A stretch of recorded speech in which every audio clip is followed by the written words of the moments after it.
ਬਿਸਮਿਲ੍ਲਾਹਿਰਰਹਿਮਾਨਿਰਰਹੀਮ। अस्सलाम वालेकुम जी आया ਨੂੰ ਰੈਕਸ ਕਿਚਨ ਵਿੱਚ ਸਾਰੇ ਦੋਸਤਾਂ ਨੂੰ ਖੁਸ਼ ਆਮਦੀਦ। ਅੱਜ ਬਣ ਰਿਹਾ ਹੈ ਆਲੂ ਕੀਮਾ। ਬਹੁਤ ਮਜ਼ੇਦਾਰ ਰੈਸਪੀ ਹੈ ਤੇ ਬੜੀ ਆਸਾਨ ਰੈਸਪੀ ਹੈ। ਯਕੀਨਨ ਤੁਹਾਨੂੰ ਇਹ ਪਸੰਦ ਆਏਗੀ। ਮੇਰੀ ਇਹ ਰੈਸਪੀ ਤੁਹਾਨੂੰ ਅੱਛੀ ਲੱਗੇ ਤਾਂ ਦੋਸਤਾਂ ਨਾਲ ਜ਼ਰੂਰ ਸ਼ੇਅਰ ਕਰਿਓ ਤੇ ਨਾਲੇ ਕਮੈਂਟਸ ਵਿੱਚ ਆਪਣੇ ਖਿਆਲਾਂ ਦਾ ਇਜ਼ਹਾਰ ਵੀ ਜ਼ਰੂਰ ਕਰਿਓ। ਅਗਰ ਤੁਸੀਂ ਮੇਰੇ ਚੈਨਲ ਨੂੰ ਅਜੇ ਤਾਈਂ ਸਬਸਕ੍ਰਾਈਬ ਨਹੀਂ ਕੀਤਾ ਤਾਂ ਚੈਨਲ ਨੂੰ ਸਬਸਕ੍ਰਾਈਬ ਕਰ ਦਿਓ ਤੇ ਨਾਲੇ ਬੈਲ ਵਾਲੇ ਬਟਨ ਨੂੰ ਵੀ ਦਬਾ ਦਿਓ ताकि मेरे आने वाली हर वीडियो की इतला तुहानूं सब तो पहले हो जाए। तो आओ फिर शुरू करिए आलू कीमा बनाना। मैं तकरीबन 1 किलो कीमा लिया। ये 2 प्याज कट के पा दिओ।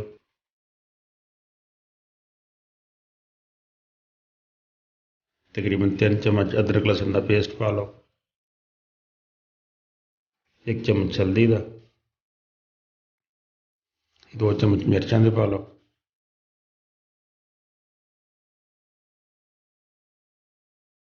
ते 2 चम्मच ही नमक।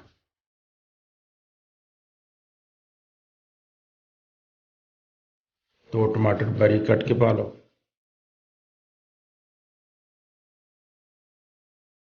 तो उस तो बाद तकरीबन 1 गिलास पानी पा के अच्छी तरह इन्हें मिक्स कर लो।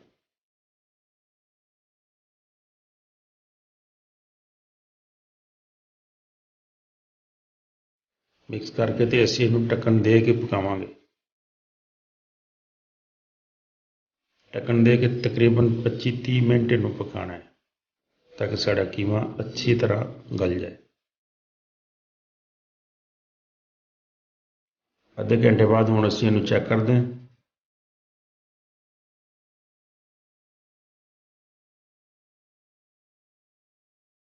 कीमा साड़ा तकरीबन गल गया।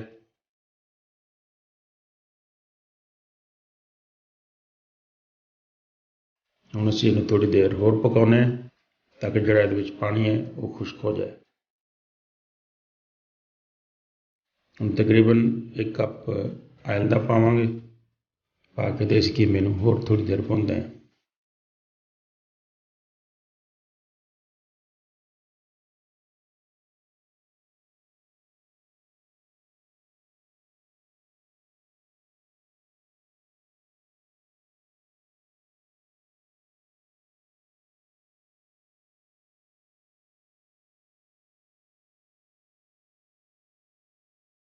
हुण 2 चम्मच धनिया पाउडर दे पा लो।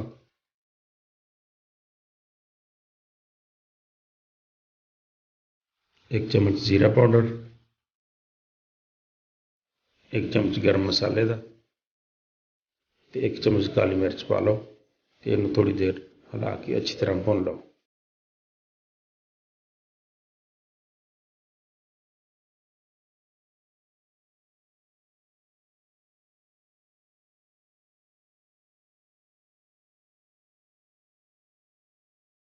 हुण तुसीं बारीक बारीक कट के इहदे विच आलू पा लो। आलू दे ज़्यादा बड़े टुकड़े नहीं करने। आलू पा के थोड़ी देर इनू असीं होर भुन लैने।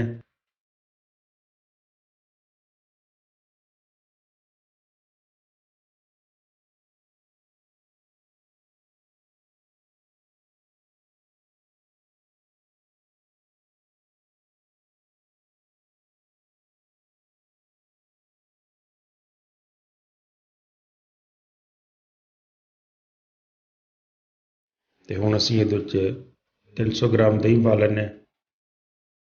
दही पा के थोड़ी देर पकाओ।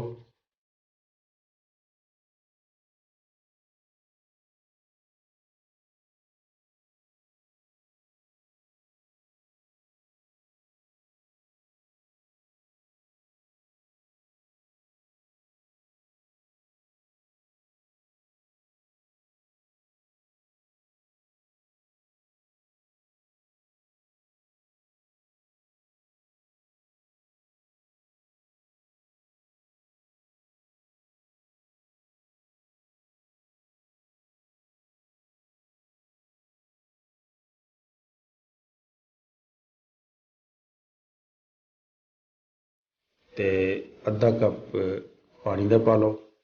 पा के ते ढक्कन दे के मजीद 8-10 मिनट असीं इहनूं पकाना है ताकि साढ़े आलू जिहड़े अच्छी तरह गल जाण।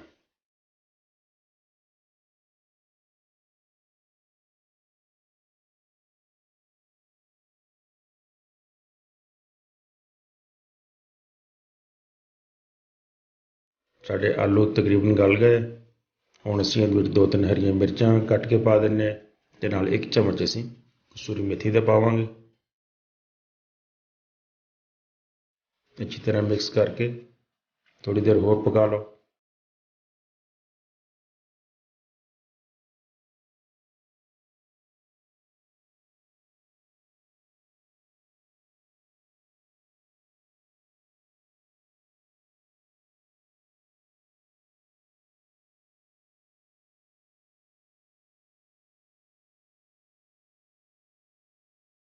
ਸਾਡਾ ਆਲੂ ਕੀਮਾ ਤਿਆਰ ਹੋ ਗਿਆ।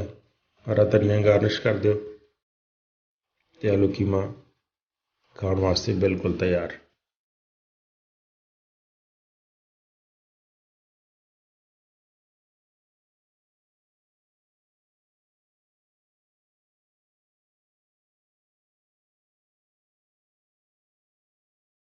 ਹੁਣ ਇਹਨੂੰ ਅਸੀਂ ਸਰਵ ਕਰਦੇ ਹਾਂ।